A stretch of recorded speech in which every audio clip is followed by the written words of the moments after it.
కాంగ్రెస్ నాయకుడు కంది శ్రీనివాస్ రెడ్డి అనుచరులపై కాంగ్రెస్ నాయకుడు కంది శ్రీనివాస్ రెడ్డి అనుచరులపై ఐక్యత.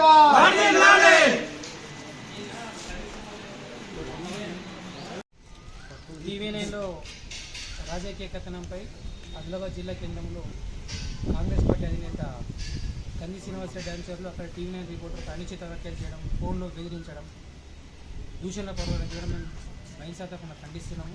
ఇట్లాంటి చర్యలు మానుకోవాలా. విలేకరుల మీద దాడులు చేస్తామో ఇంతవరకు సమంజసము. వార్తలు రాస్తే దాన్ని ఏమైనా ఉంటే పరిష్కరించుకోవాలి తప్ప ఇలా అనైతికంగా పాల్పడడం పద్ధతి కాదు. ఒకవేళ ఇట్లా ఉంటే తగు చర్యలు తీసుకోవాలని చెప్పి పోలీసులకు డిమాండ్ చేస్తాం.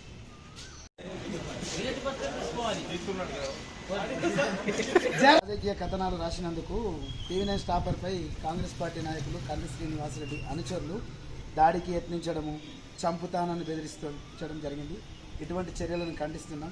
ఎందుకంటే ప్రజాస్వామ్య దేశంలో ఇటువంటి చేయడం సరికాదు. అందులో జర్నలిస్ట్ సంఘాలు TWJF, TUJF ఆధ్వర్యంలో ఈరోజు ఆర్డీఓ కార్యాలయానికి రావడం జరిగింది.